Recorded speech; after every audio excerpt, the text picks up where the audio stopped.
Hi all. ಈಗಂತೂ ದೀಪಾವಳಿ ಹತ್ತಿರ ಬರ್ತಾ ಇದೆ. ಎಲ್ಲರೂ ನಿಪ್ಪಟ್ಟು, ಕೋಳ್ಬಳೆ, ಸ್ವೀಟ್ಸು, ಸೊ ಎಲ್ಲರೂ ಪ್ರಿಪೇರ್ ಮಾಡೋದ್ರಲ್ಲೇ ಬ್ಯುಸಿಯಾಗಿರ್ತೀವಿ. ಸೊ ನಮ್ಮ ಅಜ್ಜಿ ಕಾಲದಿಂದ ತುಂಬಾ ಸೂಪರ್ ಆಗಿರೋ ಸ್ಪೆಷಲ್ ಆಗಿರೋ ನಿಪ್ಪಟ್ಟನ್ನು ಹೇಗೆ ಮಾಡೋದು ಅಂತ ಇವತ್ತು ನೋಡೋಣ. ಈ ಸರಿ ದೀಪಾವಳಿಗೆ ಈ ನಿಪ್ಪಟ್ಟಂತೂ ತುಂಬಾ ಸ್ಪೆಷಲ್.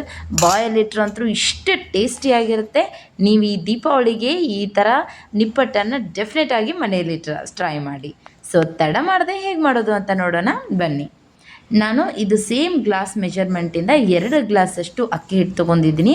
ಗಿರ್ದದಷ್ಟು ಚರೋಟಿ ರವೆ ಮತ್ತು ಗಿರ್ದದಷ್ಟು ಮೈದಾ ಹಿಟ್ಟನ್ನು ತೊಗೊಂಡಿದ್ದೀನಿ. ಸೊ ಇಲ್ಲಿ ಕೊಬ್ಬರಿ ತುರಿದಿದ್ದು ಸ್ವಲ್ಪ ಉಳಿದದ್ದನ್ನು ಮಾತ್ರ ನಾನೇ ಕೊಬ್ಬರಿನ ಇಲ್ಲಿ ಹಾಕಿದ್ದೀನಿ.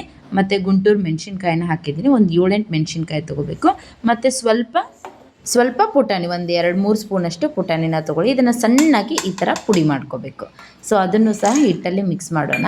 ಮತ್ತು 1 ಕಪ್ಪಷ್ಟು ಶೇಂಗಾ ತೊಗೊಂಡಿದ್ದೀನಿ. ಅದನ್ನು ಜಾಸ್ತಿ ಸಣ್ಣಾಗಿ ಮಾಡಬಾರ್ದು, ಈ ಥರ ತರಿಯಾಗಿಯೇ ಇರಬೇಕು. ನಿಮ್ಮ ಬಾಯಲ್ಲಿ ನಿಪ್ಪಟ್ಟಿಟ್ಟಾಗ ನೀವು ಅದು ಮುರ್ಕೊಂಡಾಗ ಇದೆಲ್ಲ ಸಿಗಬೇಕು ನಿಮಗೆ ಬಾಯಲ್ಲಿ, ಅಂದ್ರೇ ತುಂಬ ಟೇಸ್ಟಿ ಆಗುತ್ತೆ. ಮತ್ತು 1 ಕೊಬ್ಬರಿ ತುರ್ಕೊಂಡಿದ್ದೀನಿ. ಸೊ ಆ ಕೊಬ್ಬರಿಯನ್ನು ಕೂಡ ಹಾಕಿದ್ದೀನಿ. ಹಾಕಿಬಿಟ್ಟು ಸ್ವಲ್ಪ ಅರಿಶಿನ ಹಾಕಿ ಮತ್ತು ರುಚಿಗೆ ತಕ್ಕಷ್ಟು ಉಪ್ಪು ಹಾಕಿ ಇದನ್ನೆಲ್ಲ ಚೆನ್ನಾಗಿ ಮಿಕ್ಸ್ ಮಾಡೋಣ. ಸೊ ಎಲ್ಲ ಚೆನ್ನಾಗಿ ಮಿಕ್ಸ್ ಆದಮೇಲೆ 1 ಬಟ್ಲಷ್ಟು ಎಣ್ಣೆನ ಫುಲ್ ಬಿಸಿ ಮಾಡಿ ಇಟ್ಕೊಂಡಿದ್ದೆ. ಸೊ ಆ ಎಣ್ಣೆನ ಹಾಕಿಬಿಟ್ಟು ಹಿಟ್ಟಲ್ಲಿ ಚೆನ್ನಾಗಿ ಮಿಕ್ಸ್ ಮಾಡೋಣ. ಬಿಸಿ ಇದ್ದಾಗಲೇ ಇದನ್ನು ಈ ಥರ ಮಾಡಬೇಡಿ, ಜಸ್ಟ್ ಮೇಲಿಂದ ಈ ಥರ ಹಿಟ್ಟನ್ನು ಹಾಕಿಬಿಟ್ಟು ಮಿಕ್ಸ್ ಮಾಡ್ಕೊಳ್ಳಿ. ನೋಡಿ ಇದನ್ನು ಚೆನ್ನಾಗಿ ಹಿಟ್ಟನ್ನು ಎಣ್ಣೆಯಲ್ಲಿ ಮಿಕ್ಸ್ ಮಾಡಬೇಕು. ನೋಡಿ ಈ ಥರ ಹಿಚ್ಚಿದಾಗ ಉಂಡೆ ಥರ ಈ ಥರ ಗಟ್ಟಿಯಾಗಿ ಬರಬೇಕು ನಿಮಗೆ, ಓಕೆನಾ? ಅಲ್ಲಿವರೆಗೂ ಹಿಟ್ಟನ್ನು ಚೆನ್ನಾಗಿ ಮಿಕ್ಸ್ ಮಾಡ್ಕೊಳ್ಳಿ. ಆಮೇಲೆ ಈ ಎಲ್ಲ ಹಿಟ್ಟನ್ನು ಒಮ್ಮಕ್ಕಲೇ ಕಳಿಸ್ಬಿಡ್ಬಾರ್ದು, ಅದೇ ನಾವು ಮಾಡೋ ಮಿಸ್ಟೇಕ್. ಹಿಟ್ಟೇನಾಗಿಬಿಡುತ್ತೆ, ಅಳ್ಳುಕಾಗ್ಬಿಡುತ್ತೆ, ಓಕೆನಾ? ಸೊ ಅದಕ್ಕೆ 2 ಭಾಗ ಮಾಡ್ಕೊಂಡಿದ್ದೀನಿ ನಾನು. ಫಸ್ಟ್ 1 ಭಾಗದಷ್ಟು ಮಾತ್ರ ಕಲಸಿಟ್ಕೋತಾ ಇದ್ದೀನಿ. ಇದನ್ನು ನೀವು ಚಪಾತಿ ಹದದಷ್ಟು ಕಲಿಸ್ಬೇಕು, ತಣ್ಣೀರಲ್ಲೇ ಚಪಾತಿ ಹದದವರೆಗೂ ಕಲಿಸ್ಬೇಕು. ನೋಡಿ ಈಗ 1 ಭಾಗನ ಮಾತ್ರ ನಾನು ಕಲಸಿಟ್ಕೊಂಡಿದ್ದೀನಿ. ಸೊ ಈ ಥರ ಸಣ್ಣ ಉಂಡೆಗಳನ್ನಾಗಿ ಮಾಡಿಟ್ಕೊಂಡು ಒಂದು ಪೇಪರಲ್ಲಿ ಒಂದು ಸ್ವಲ್ಪ ಎಣ್ಣೆಯನ್ನು ಹಚ್ಚಿ ಕೈಲೇ ತಟ್ಕೋತಾ ಇದ್ದೀನಿ.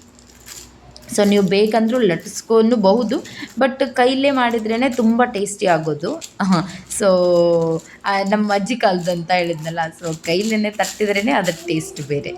ಸೊ ಈ ಥರ ತಟ್ಟಿದ್ದೀನಿ. ಸೊ ಒಮ್ಮಕ್ಕಲೇ ಇದು ಎಣ್ಣೆ ಎಲ್ಲ ಬಿಸಿ ಆದಮೇಲೆ ಸಣ್ಣ ಫ್ಲೇಮಲ್ಲಿ ಬಿಸಿ ಮಾಡೋಕ್ಕೆ ಆಲ್ರೆಡಿ ಇಟ್ಬಿಟ್ಟಿದ್ದೆ ನಾನು.